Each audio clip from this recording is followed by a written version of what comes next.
Zombie Apocalypse.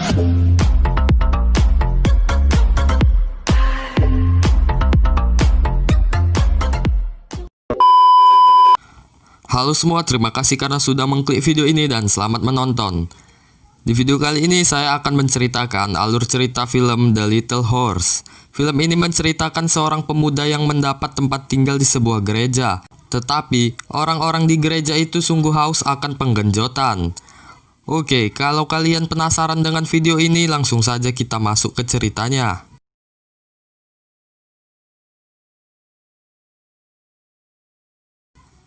Diawali dengan para suster yang sedang berdoa di sebuah gereja yang dipimpin oleh pendeta yang bernama Thomas. Kehidupan di gereja itu seperti kehidupan orang normal pada umumnya. Tetapi para suster di tempat itu mempunyai emosi yang tidak bisa dikontrol. Bahkan, tukang kebun yang hanya melihat mereka saja, mereka sangat tidak suka. Kata-kata kotor pun keluar dari mulut mereka. Sampai-sampai mereka bertiga memukuli tukang kebun yang tidak bersalah itu. Di sisi lain, Pak Thomas ingin keluar kota untuk menjual hasil kain yang dibuat oleh orang-orang di tempat itu dengan menunggangi keledai miliknya. Lalu mereka melihat tukang kebun itu mengadu kepada Pak Thomas bahwa ia dipukuli oleh suster-suster di tempat itu. Dan ia juga ingin keluar dari pekerjaan itu. Pak Thomas pun meminta tukang kebun itu untuk bertahan 2 hari lagi sampai ia pulang. Namun tukang kebun itu tetap tidak mau. Scene pun berganti di sebuah kerajaan, lalu diperlihatkan seorang pelayan yang bernama Maceto dan ratu di kerajaan itu. Ini raja di kerajaan itu yang bernama Lord Bruno. Dan ternyata sang ratu berselingkuh dengan pelayannya sendiri, yaitu Maceto. Pada malam itu saat Maceto dan sang ratu ingin mantap-mantap, tiba-tiba Lord Bruno datang.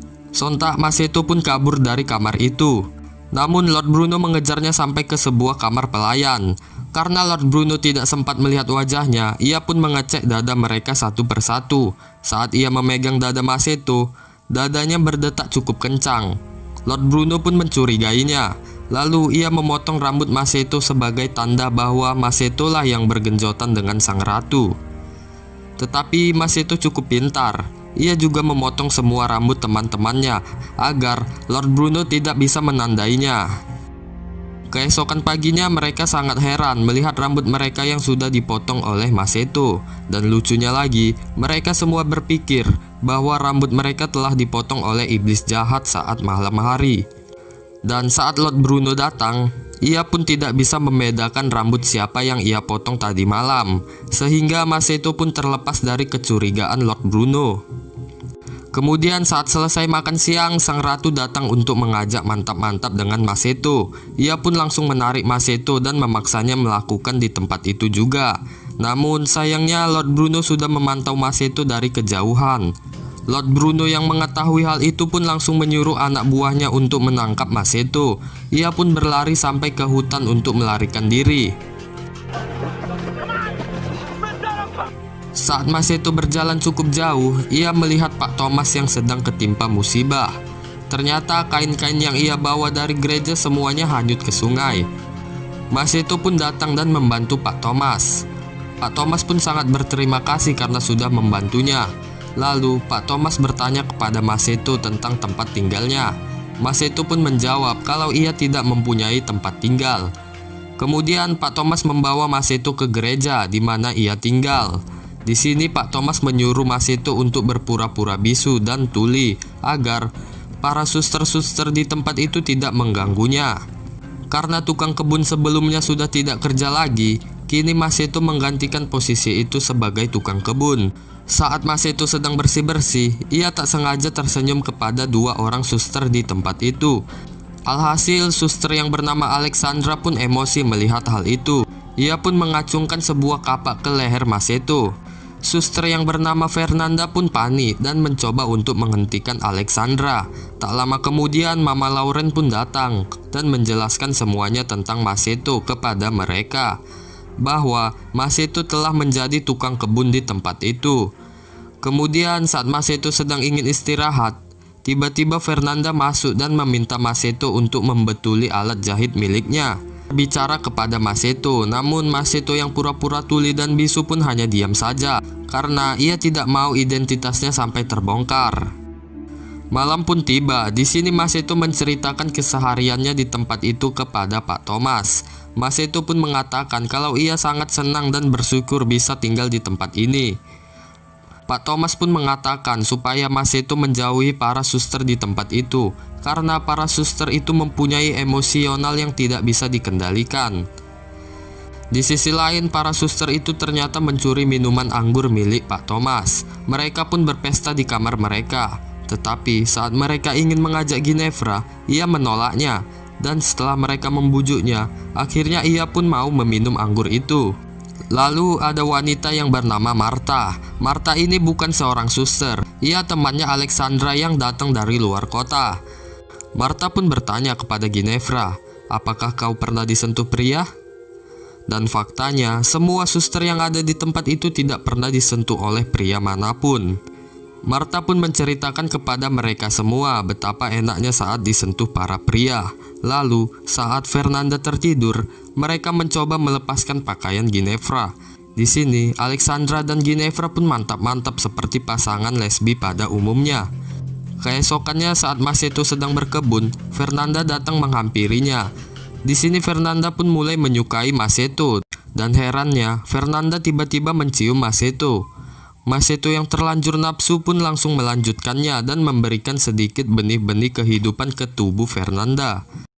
Namun tak lama lonceng pun berbunyi. Mau tak mau Fernanda pun harus kembali ke dalam gereja. Tak lama setelah itu Alexandra dan temannya Martha membuat sebuah rencana, yang dimana mereka membuat sebuah ramuan agar diri mereka terlihat cantik. Namun, Ginevra mengetahui rencana mereka. Singkat cerita, mereka berdua pun menemui Maseto. Alexandra langsung mengancamnya agar Maseto mau diajak mantap-mantap. Mereka pun melancarkan aksinya di tempat itu. Dan sialnya, mereka langsung meninggalkan Maseto yang bibit benihnya sudah sedikit lagi mau keluar. Keesokannya, saat gereja itu kedatangan tamu, Maseto menemui Fernanda dengan cara melewati jendela. Tanpa basa-basi, mereka pun langsung bergenjotan di tempat itu. Namun tiba-tiba seorang wanita tua datang di kamar itu. Namun wanita tua itu tidak tahu kalau ada orang di sebelahnya. Saat Maseto mengetahui ada seseorang di sebelahnya, sontak Maseto pun terkejut dan mengeluarkan satu kata dari mulutnya. Fernanda pun heran dengan Maseto yang bisa berbicara. Kemudian Maseto pun langsung keluar dari tempat itu. Scene pun berganti dengan Ginevra yang sedang membuat ramuan yang sama seperti yang dibuat Alexandra, berharap Maseto akan tertarik kepadanya. Di sisi lain, Fernanda yang mengetahui Maseto yang bisa berbicara pun meminta penjelasan kepadanya. Tetapi tiba-tiba seseorang datang. Mau tak mau Fernanda pun harus mengumpat agar keberadaannya tidak diketahui. Dan Maseto pun berpura-pura untuk tidur, dan ternyata yang datang ke tempat itu adalah Ginevra. Ginevra langsung meraba-raba dada Maseto yang sedang berpura-pura tidur. Dan faktanya, Ginevra ternyata lebih suka bercinta dengan wanita daripada laki-laki.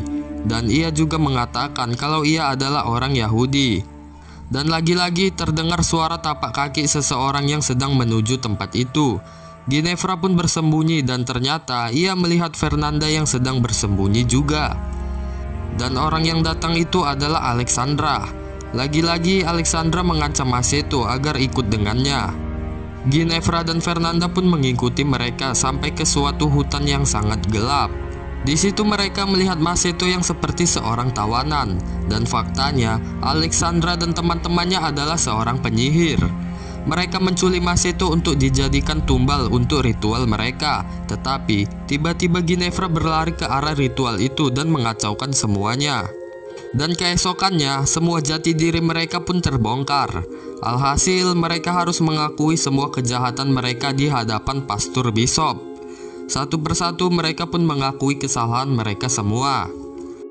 Namun sayangnya Pastor Bishop mencabut kependetaan Pak Thomas, sehingga Pak Thomas memutuskan untuk menjadi biksu di San Biago. Di sisi lain, prajurit Lord Bruno telah mengetahui keberadaan Maseto dan menangkapnya. Maseto yang sudah dikurung pun hanya pasrah untuk dihukum mati oleh Lord Bruno. Dan singkat cerita, pada saat para penjaga sudah tidak ada, tiba-tiba Ginevra datang. Ternyata ia juga bersama Alexandra dan Fernanda dengan tujuan untuk menyelamatkan Maceto. Namun ada syaratnya, Maceto harus kembali ke gereja itu lagi. Maceto pun langsung menyetujuinya dan mereka pun berhasil keluar dengan rasa bahagia. Dan film pun selesai. Nah, seperti itulah ending di video kali ini. Jika kalian suka dengan video ini, silahkan subscribe dan nyalakan notifikasinya agar saya lebih semangat untuk mengupload video selanjutnya.